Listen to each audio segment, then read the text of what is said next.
Now, just last week, Vice President Yemi Osinbajo said that Nigeria, being one of the highest producers of leather and finished leather products in Africa, with a projected revenue of $1 billion by the year 2025, the industry could become a game changer for Nigeria's economy by improving the country's foreign exchange earnings, boosting growth, and providing employment for young Nigerians. The Vice President, who stated this during the formal launch and sensitization workshop on the National Leather and Leather Products Policy Implementation Plan in Abuja last Tuesday, added that with the right planning and strategy, optimizing the value chain, these goals could become reality soon. Our guest, of course, in Kano studio to discuss just how much of the product Nigeria can produce and how ready the country is to achieve these is Alhaji Tijjani Sule Garo, who is hides and skin merchant based, of course, in Kano. You're welcome to Business Express.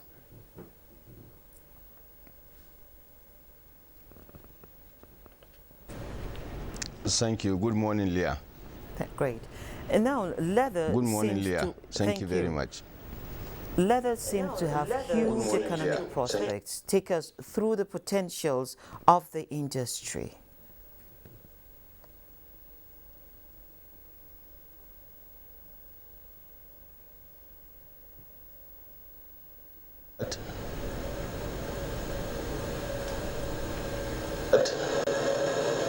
Can you take us through the industry, the potentials of leather? Last question. You are Potentials of leather. last. Okay. Leather is a very high potential product, more especially in Nigeria. You know that Nigerian leather has gone back way back since during the trans-Saharan trade, because during the trans-Saharan trade, it is used to call Moroccan leather. And actually it is Nigerian leather, not Moroccan leather. It is because of the trans-Saharan trade that they are coming to Kano and part of the north to take the leather through Morocco to cross the Mediterranean to Europe and other countries.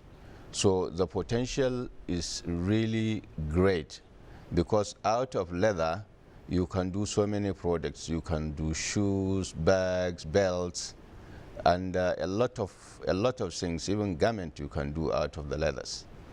So the potential is really enormous, you see. Now, looking at the diversification project of the federal government, what role can the leather industry play?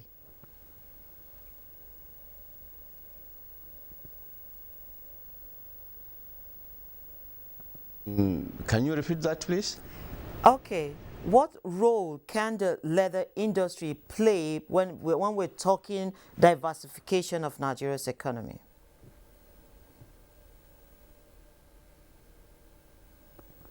Leather can play a very big role. I think now maybe we are the second largest non-oil export in Nigeria. I think the largest probably is cocoa, but leather is the second largest non-oil exports. Currently, we are exporting, I think, close to between $250 to $300 million worth of products out of Nigeria. So with the right policies, which the Vice President has just inaugurated or has just launched, leather policy, I think we can reach that $1 billion in the next few years. That is, say, by 2025 to 2026, as the Vice President says. Okay, looking at this target of $1 billion, it's quite ambitious. And of course, the AFCFTA is opening so much doors. Is the leather industry well positioned, or how do we position it to explore the opportunities in the single market on the continent?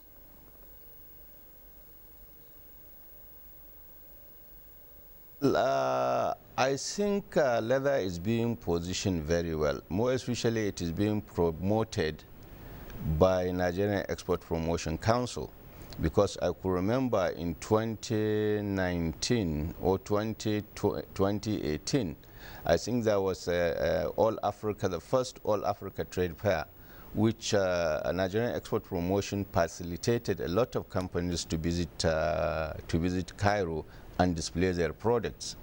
And it is all part of the preparations of the AFCFTA. Leather industry in Nigeria, we have reached the world standard of producing leather in Nigeria. We have reached that one. So there is a lot of opportunity for the Nigerian leathers within Africa. Yeah.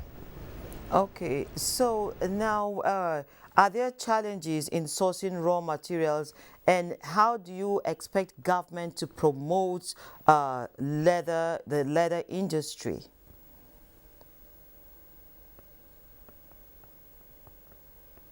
Well, the raw materials we have availability, as we said, in so long people will eat the meat, we will get the skin, because leather is primarily from the skin. So the source of the skin is available due to our population in Nigeria, which we have almost 120 million people. So you can imagine the amount of meat we eat. So we are getting a lot of leathers. And with this AFCFTA, I'm sure a lot of our neighboring countries, a lot of African countries will start bringing in their leathers. I can tell you authoritatively that sometimes we are getting leathers from as far as Senegal, imported into Nigeria. I did it myself. And all these things are being promoted by NEPC. NEPC are really promoting Nigerian leathers across Africa. Yeah.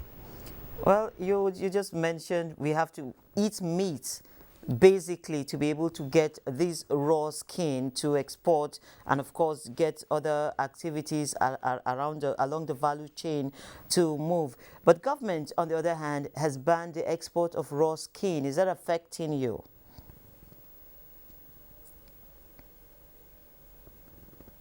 Well, that has really, the ban of the export of raw skins has really helped the industry. And government has gone a step further by banning the export of wet blue, because leather, you see, it requires a lot of processes, because from raw you have to take it to pickle, to wet blue, to crush, and then to finish leather. You see, each single skins carries a process. Before you see a leather shoe, that leather must have gone through about 16 to 20 different processes. So by banning the export of the raw skins, we are really creating jobs. Because if you export the raw, then where are you going to, what about the use? So I think it's a very good policy the government did, and it has really helped us, the tanners, that we are now producing the world standard leather. Okay, so government has played its role. What is left for industry players like you? You've just mentioned jobs creation. So perhaps opportunities along the value chain that others can come in.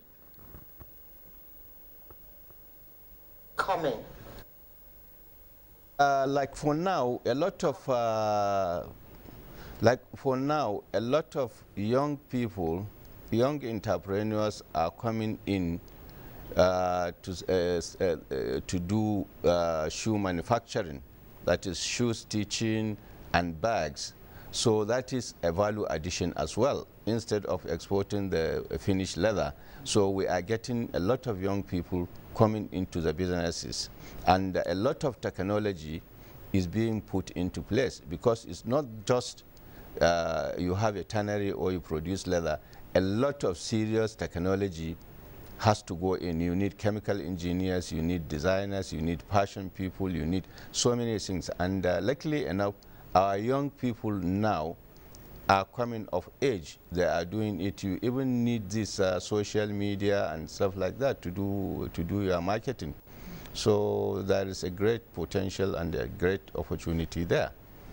Okay, so I would like to end the discussion here, and I must say thank you to you for being part of our program this morning. And we'll be looking forward to see a lot more of leather activity boosting up the resources of the economy.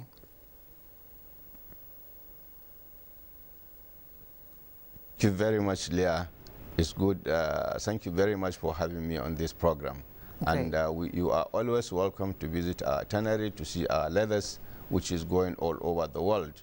So Great, thank I'll you do very that. much. Yes, thank you.